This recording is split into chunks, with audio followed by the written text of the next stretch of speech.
తెలుగు ప్రజలందరికీ నమస్కారం.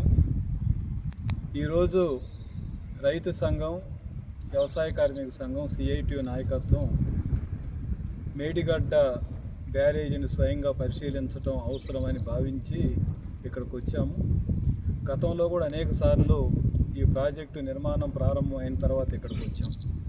మొదటి నుంచి ప్రజా సంఘాలకు కానీ లేదా కమ్యూనిస్టు పార్టీగా సిపిఎంగా కానీ మేము ఒక విషయాన్ని మేము చెప్తూ వచ్చాం. ఏమిటనంటే, సాంకేతిక పరమైన అభివృద్ధి సాధించిన తర్వాత ఎలాంటి ప్రాజెక్టులు అవసరం లేదు, తుమ్మిడిటి దగ్గర కట్టొచ్చు అని చెప్పాం.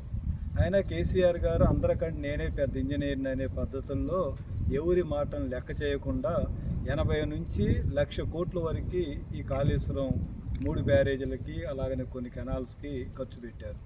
మా మిత్రుడు సుదర్శన్ చెప్పినట్టు ఇక్కడ మేము లక్ష్మీది బ్యారేజీని అలాగే పార్వతి బ్యారేజీ ఇవన్నిటిని కూడా పరిశీలించాం.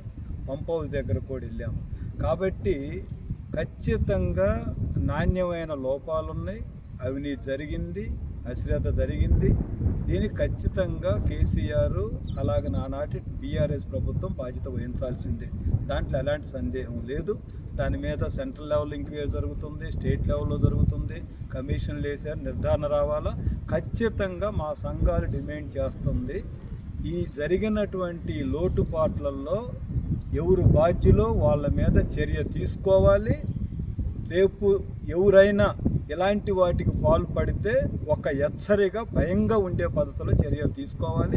ఇంకా చెప్పాల్సి వస్తే చర్యలో శిక్షలే కాదు, వాళ్ళ ఆస్తులను జప్తు చేసి జరిగిన నష్టానికి అనుగుణంగా రాబట్టాల్సిన అవసరం కూడా ఉంది.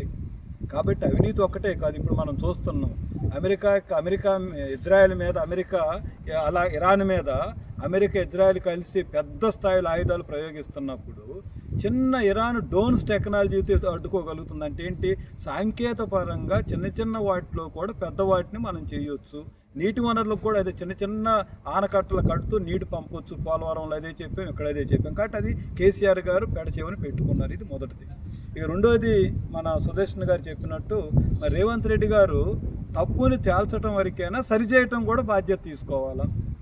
కేసీఆర్ గారు ఈ లోపాలు చేశాడనే కదా మిమ్మల్ని గెలిపించింది. మరి మీరు చేస్తున్న పని ఏమిటి? ఇప్పటికి 2 సంవత్సరాలు గడిచింది. ఈ 2 సంవత్సరాల్లో పంటల నష్టం జరిగింది. ఇప్పుడు చివరికి తేలింది ఏమిటి? దీన్ని రిపేర్ చేయడానికి అవకాశం ఉంది అని మీరు కూడా అంగీకరించినట్టుగా వార్తలు వస్తున్నాయి. కేంద్రం కూడా, నిపుణుల కమిటీ కూడా దీన్ని చేయొచ్చు. మేము కూడా చూస్తున్నాం. 19 నుంచి 21 దాకా పైనుంచి తిరిగాం, కింద తిరుగుతున్నాం. అంత మాకు తెలిసినంత మేరకు పరిశీలన చేస్తున్నాం. ఎట్లా ఉందో ఏమిటని కొంతమంది ఎక్స్పర్ట్స్ కూడా అడిగి తెలుసుకునే ప్రయత్నం జరిగింది. కాబట్టి చేయడానికి అవకాశం. ఎంతకాలం మీరు దీన్ని వాయిదా వేస్తారు?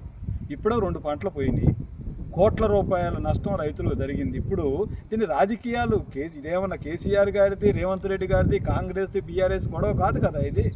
రైతులకి, వ్యవసాయ కార్మికులకి, ఇంకా చెప్పాల్సి వస్తే 1,00,000 కోట్లు ఖర్చు పెట్టినటువంటి ప్రజల యొక్క సొమ్ముకి సంబంధించినటువంటి అంశం.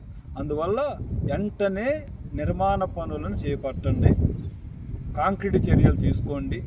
వచ్చే సీజన్కి 2026 వర్షాకాలం సీజన్ కల్లా మీరు ఈ నీటిని అందించే ప్రయత్నం చేయండి. మళ్ళీ మొదటి నుంచి మేము బిగినింగ్ నుంచి ఇప్పటిదాకా తప్పుని మేము సమర్థించడం, కేసీఆర్ రేవంత్ రెడ్డి గారి కంటే కఠినంగా మేము ఉన్నాం మొదటి నుంచి కూడా. దీంట్లో కాంగ్రెస్ పార్టీ కంటే తప్పుల్ని సహించొద్దు, కానీ ఆ పేరుతో రైతుల్ని, వ్యవసాయ కార్మికులను బలిపోద్దు.